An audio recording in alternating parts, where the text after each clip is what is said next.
अक्सर हम अपने गुस्से पर काबू नहीं कर पाते हैं और गुस्से में कुछ ऐसे फैसले कर लेते हैं जिससे कई लोगों को तकलीफ होती है।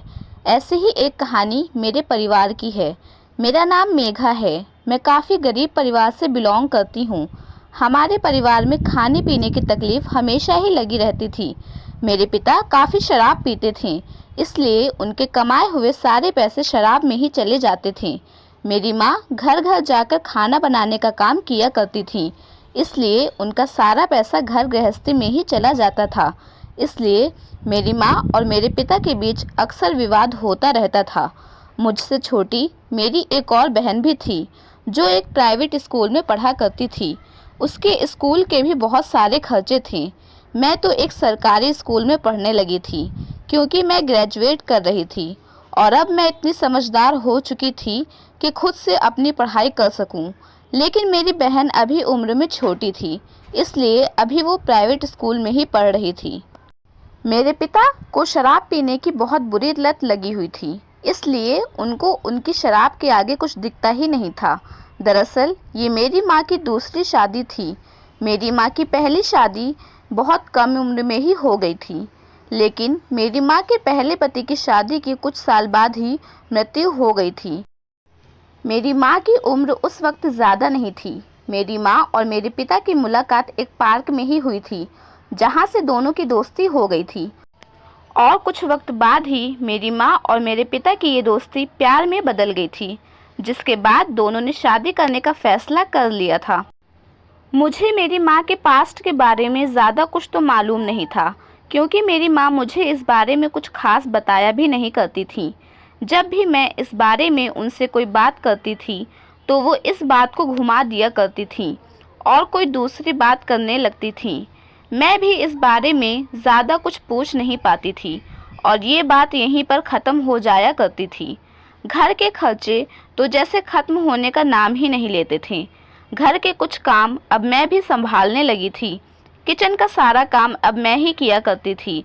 मैं जब भी बाज़ार सब्ज़ी लेने जाती थी, तो एक सब्ज़ी वाला मुझे हमेशा महंगी से महंगी सब्ज़ी बहुत ही कम पैसों में दे दिया करता था। पहले तो मुझे सब्ज़ियों का सही भाव मालूम ही नहीं था, इसलिए उन्हें मैं बहुत कम पैसों में लेकर आ जाया करती थी, क्योंकि मेरी माँ ने मुझसे ये बात बोली हुई थी कि चाहे जो भी हो, सब्ज़ी तुम यहीं से लेना। मेरी माँ कई सालों से इन्हीं से सब्ज़ी लिया करती थी, इसलिए अपनी माँ के कहने पर मैं भी उस इंसान से ही सब्ज़ी लेकर आ जाया करती थी। लेकिन कुछ दिनों बाद जब मुझे सही भाव पता चला, तो मुझे बहुत ही हैरानी हुई, क्योंकि सब्ज़ी वाला मुझे लगभग 500 की सब्ज़ी 25 से 50 रुपए में ही दे दिया करता था। ये जानकर मैं काफ़ी परेशान हुई, क्योंकि इन सब में भला सब्ज़ी वाले का क्या ही फ़ायदा होता होगा, क्योंकि ऐसा करने से तो वो घाटे में ही रहता होगा ना। ये सब जानकर सबसे पहले मैं अपनी माँ के पास इस बारे में जानने के लिए चली गई थी, क्योंकि मुझे लगा कि इस बारे में पहले मुझे अपनी माँ से ही पूछना चाहिए। जब मैंने अपनी माँ से इस बारे में सवाल करने शुरू किए, तो वो घबरा गई, जैसे उनका कोई झूठ पकड़ा गया हो। उनके चेहरे का रंग काफ़ी बदल सा गया था और वो मुझसे कहने लगी थी कि मुझे कोई गलतफहमी हो गई है। हो सकता है कि हम उसके पुराने कस्टमर हैं, इसलिए वो हमें थोड़ी बहुत छूट दे देता है। मुझे इस बारे में ज़्यादा नहीं सोचना चाहिए। ये सब कहकर वो वहाँ से चली गई थी, पर मुझे ये बात हज़म से ही नहीं हो रही थी।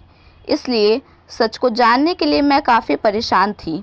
इसलिए मैंने सोच लिया था कि इस बारे में मैं खुद उस सब्ज़ी वाले से जाकर ही बात कर लूँगी और सच का पता लगाऊंगी। अगले दिन जब मैं उस सब्ज़ी वाले के पास गई, तब उससे मैंने सच बोलने के लिए कहा कि वो ऐसा क्यों करता है। बाकी सबको तो सही पैसों पर ही सब्ज़ी देता है, तो फिर मुझ पर इतना एहसान क्यों? मेरे लिए सब्ज़ी के पैसे ना के बराबर क्यों हैं? तो उसने मेरी इस बात का कोई भी जवाब नहीं दिया था और मुझसे मुस्कुराते हुए कहने लगा कि आपको मेरी कोई बात बुरी लगी है क्या? तब मैंने गुस्से से उसकी इस बात का जवाब दिया कि मैंने जो पूछा है वो उस सवाल का जवाब दे, बातों को ज़्यादा घुमाने की ज़रूरत नहीं है। तब भी वो मुझे इस बारे में कुछ बताने को तैयार ही नहीं था। इसलिए मैंने गुस्से से उससे कहा कि अगर वो मुझे सच नहीं बताएगा तो मैं आज के बाद उसकी दुकान से सब्ज़ी नहीं लूँगी, बल्कि तुम्हारी इन हरकतों के बारे में सबको बता दूँगी और तुम्हारा जमा जमाया काम खराब हो जाएगा। मेरे उसकी दुकान से सामान ना लेने पर वो मेरे आगे हाथ जोड़ने लगा कि आप मुझसे नाराज़ मत हो, आप मेरी दुकान से सब्ज़ी लेना बंद मत करना। मैं आपके आगे हाथ जोड़ता हूँ। मैं आपको सब कुछ सच सच बताने के लिए तैयार हूँ, लेकिन आप मेरी ही दुकान से सब्ज़ी लेना। उसकी ये बात सुनकर मैं सच जानने के लिए उत्सुक थी। मैंने उससे बोला कि अब वो जल्दी जल्दी मुझे सच बताए कि वो ऐसा क्यों करता है। तब उसने मुझसे बोला कि वो यहाँ मुझे सच नहीं बता सकता है, इसके लिए मुझे उसके घर जाना होगा। मैं उसकी इस बात पर तैयार हो गई थी, क्योंकि मुझे सच जानना था। जब मैं उसके घर गई तो उसने मुझे जो दिखाया वो देखकर तो मैं हैरान ही रह गई थी, क्योंकि मैंने वहाँ देखा कि उसके घर की दीवार पर मेरी माँ और उसके साथ में फ़ोटो लगी हुई है, और दूसरी फ़ोटो में तो मैं, मेरी छोटी बहन, मेरी मम्मी पापा और वो लड़का भी है। ये सब देखकर मैं हैरान थी। तब उसने मुझे सच बताते हुए कहा कि वो मेरा बड़ा भाई है और मैं उसकी बहन हूँ। ये सब सुनकर मैं काफ़ी हैरान थी और मुझे उसकी बातों पर विश्वास ही नहीं हो रहा था, क्योंकि मैं तो यही जानती थी कि हम सिर्फ दो बहनें हैं, और अगर तुम हमारे भाई हो तो फिर तुम हम लोगों के साथ क्यों नहीं रहते हो और इस तरह सब्ज़ी क्यों बेचते हो। और मुझे इस बारे में माँ ने कभी कुछ क्यों नहीं बताया। इतने सारे सवाल मैं उससे पूछने लगी थी। उसका नाम कार्तिक था। कार्तिक मतलब मेरा बड़ा भाई मुझे शांत करने लगा था और उसने मुझे पूरी बात बतानी शुरू कर दी थी। उसने मुझसे कहा कि वो मेरा सौतेला भाई है।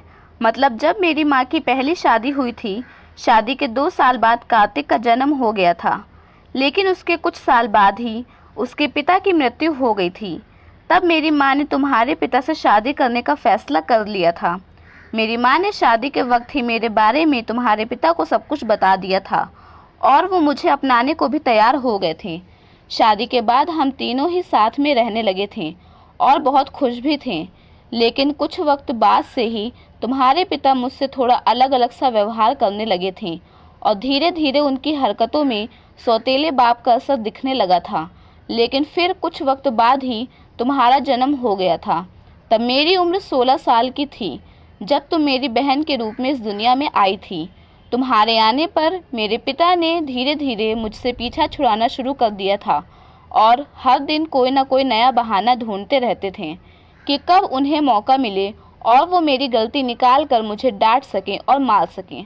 और फिर एक वक्त आया जब उन्होंने मुझे घर से निकालने का फैसला कर लिया था, लेकिन मेरी माँ ने उस वक्त तुम्हारे पिता से मेरे लिए काफ़ी झगड़ा किया था। उस वक्त तुम्हारी उम्र काफ़ी छोटी थी और तुम्हारे पिता ने मेरी माँ के आगे ये शर्त रख दी थी कि या तो वो मुझे चुन ले या फिर तुम्हें। ये सुनकर मैंने ये फैसला किया था कि मैं इस घर से चला जाऊंगा, क्योंकि तुम्हारी उम्र काफ़ी छोटी थी, इसलिए तुम्हारे पास एक माँ का होना बहुत ज़रूरी था, जबकि मैं इतना बड़ा हो चुका था कि खुद अपना पेट पाल सकूं। लेकिन मेरे इस फैसले को लेकर मेरी माँ बिल्कुल भी तैयार नहीं थी, क्योंकि वो हम दोनों में से किसी एक को चुनना नहीं चाहती थी।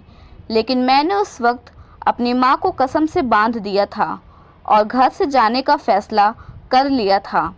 तब से मैं ये सब्जी बेचने का काम करने लगा था।